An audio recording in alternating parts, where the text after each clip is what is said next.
Alright, so measures 1 and 2 with the pickup. We have the first rolled chord with the trill, like we talked about.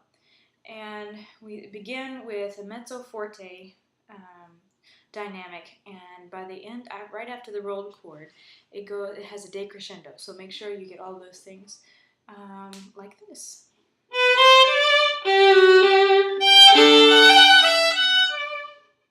So when you get to that D, you've gotten to the end of the first phrase. We've talked about phrasing a little bit.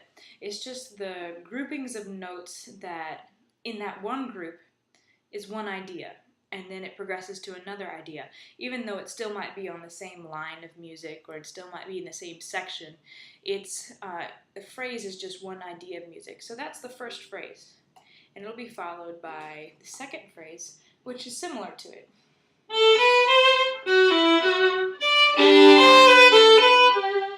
And that's the end of the second phrase. So the first two phrases put together.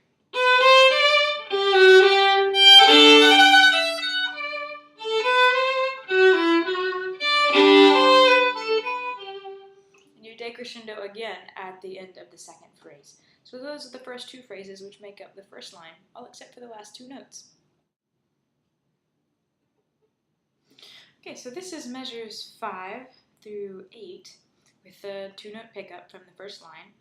And this section includes a sequence. We've talked about sequencing before, I believe. And it's where you have a small idea that's repeated either going up by steps or going down by steps. In this case, it's going down. So you have this idea that is repeated similarly a couple of steps down.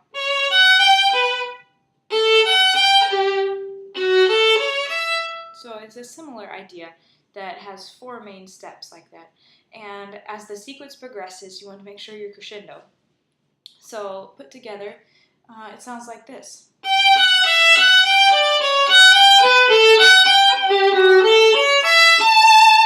And then it's followed by finishing 2 measures that sound sort of similar to the beginning.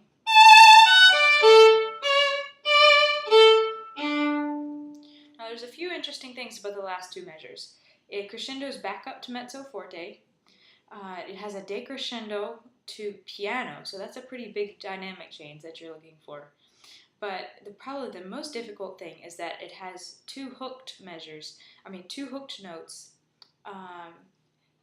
in 2 particular places. So it has, and then the A to the C sharp is hooked with 2 up bows. And then you have a D, and then you have the A and the D after that are hooked together on up bows. So put together.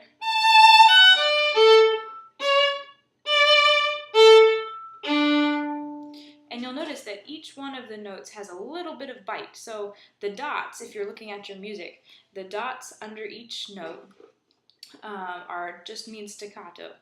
So I don't know if you can see them there, but the dots right under the note, there and there and there. It's just the staccato up bows that we've talked about before. So with your first finger on your bow hand, you're just going to give a little extra pressure at the beginning of each of those notes and then release it into a fast bow, like this.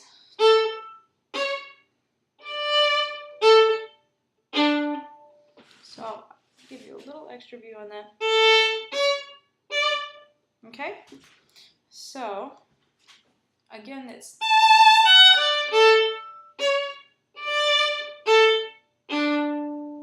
okay? So, with the sequence right before it, it's going to sound like this.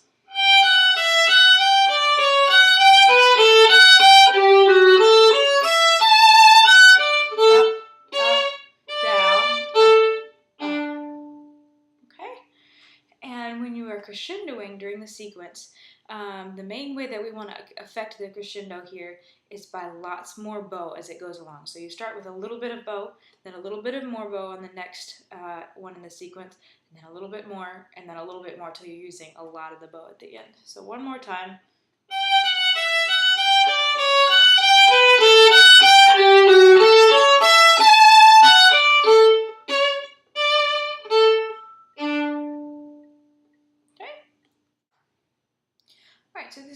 measures 9 through 12 with the pickup notes.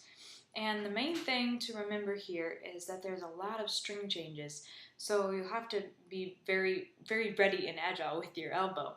So you have a couple of slurs to be aware of, and you have a lot of eighth notes, and it's very easy to rush on eighth notes. So just make sure that you keep a good steady tempo, and these would be good measures to make sure you do with the metronome, and slowly at first. So it's going to sound like this.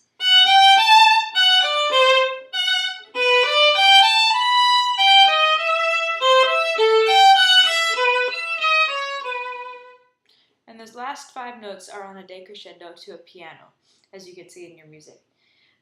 The other thing would be that in measures 11 and 12, you have some fourth fingers to be aware of.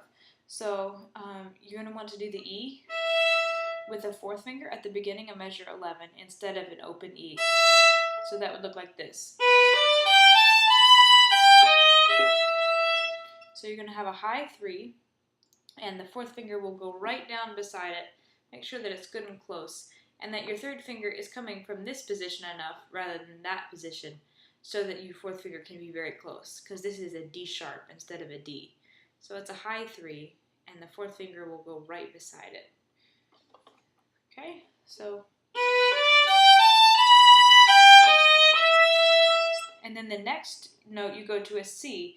Be ready to go right back to your fourth finger. So it's.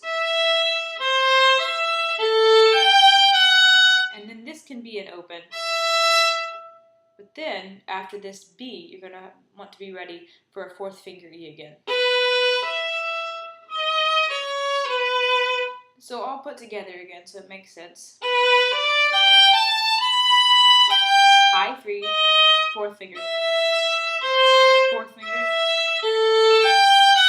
open, 1, 4. Okay, so make sure the elbow is up and down, ready for this one. So make sure when you have, this is nice and low because it's on the E string. But I'm already up a little bit. It's hard to see in my navy sweater, but up a little bit for the A string. And back to the E. Back to the A. Back to the E. Back to the A.